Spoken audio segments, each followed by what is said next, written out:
I wanted to ask. So we said, what was the moment when it was like, this is football? Yeah.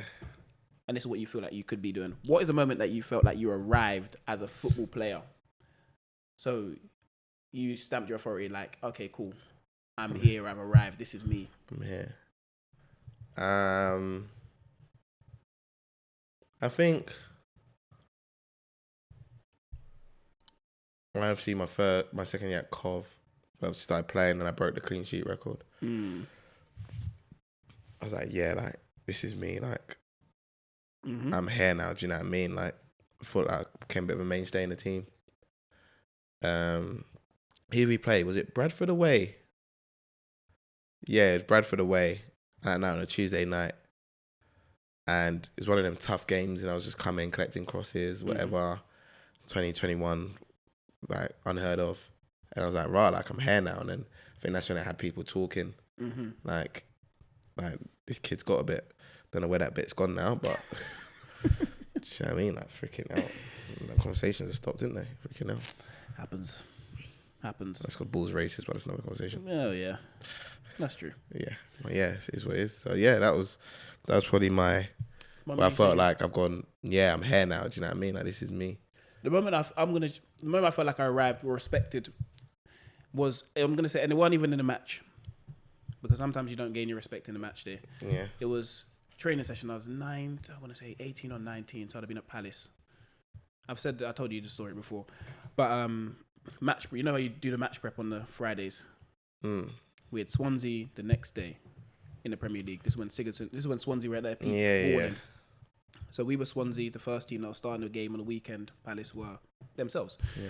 Swansea were balling, so Alan Pardew said basically go and do whatever you feel like doing because Swansea do whatever they did. So I was allowed to just go and get the ball anywhere and feel free to do what I wanted.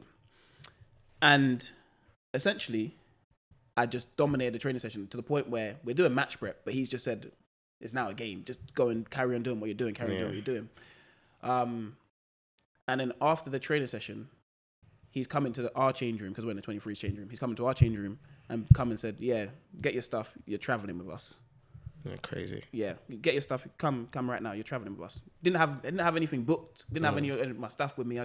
He just like, get your stuff. You're traveling with us. So that was a moment I felt like, and the first team players were also at the time just speaking about the performance in the training session. Yeah. And it's something I'd been doing on a daily basis anyway, but it's like you don't have the chance to showcase it that much unless you're up with them. And from there, it was kind of, okay, cool. They knew what I was about and I've arrived. And it was kind of a case of... That's a good feeling when you finally... They're like, you know what you're about. Yeah, they understood. And when I would go up there I was relatively with them from that point on. Yeah. And it was just a case, okay, cool. Give him the ball. You get what I mean? You saw what he did to our first team, so he can do it to both teams. Yeah. So, that was what I'd say I probably arrived or gained the most respect around the building. Do you get what I mean? When they're not looking at you, they're like the young player anymore. Yeah, like he's... Yeah. Yeah. You're not up there for no joke. Yeah, exactly. So that would be the day I'd say I arrived. Things obviously didn't pan out how they would, how I would have liked them to be. But I enjoyed what I could of my time when I was at Crystal Palace. I was there for bloody 13 years of my life. Yeah. So I done what? 7 to 19. Yeah, long time, man. Yeah. So I was there from 8 till 21. Yeah. So yeah, man. I enjoyed, and there's some players up there that I still speak to now and people I'm still close with and gain good relationships. It's always one of them things where you'd want to be still playing as high as possible, but sometimes life don't pan out that way. Can I say it was really weird? Just to end on that. See, when you leave them clubs and obviously you go lower down, you find another club. Why is it always like a jealousy thing? Like you're not there anymore. Oh, I heard that so much when I went to Aldershot. You're not there anymore. Like, bruv. I know. Like, why are you reminding me? Yeah. They always say, oh, you're not at Palace anymore. You can't do that here. Yeah. And I'll be thinking, okay.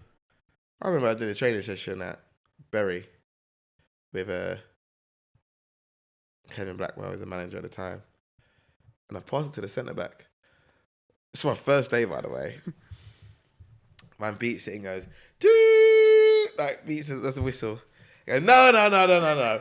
We don't do that Arsenal shit. No. That Arsenal shit, fuck off. Get it. Boom it. I said, excuse me? He goes, you don't do that fucking shit, Ed. Yeah, mate. Get it, fucking boom it. I said, Yeah. rah. I looked at the goalkeeper coach who brought me here, Fred Barber, legend. I've looked at him. He looked at me and just gone. I've gone. That's what he brought me to. It's madness. I said, fucking hell. It's madness. I was glad I went to Aldershot because Gary Woodett was a manager. Yeah, he played total football. soccer, yeah. Yeah, he played football, so it worked for me. In injuries just killed me at the time, but it worked for me in terms of the style of play and how we wanted to do things. So that's why I can credit them for. But in general, man, just the drop is massive. Like when you're up there. You're up there. You're up there and you're playing football. You learn to play football for the way the Premier League plays football. Yeah. You don't learn any other way. Correct. And you drop down and the ball's in the air the whole time. And you're trying to work out why the ball's in the air the whole time. It's mad, man. You just, as I said it, man.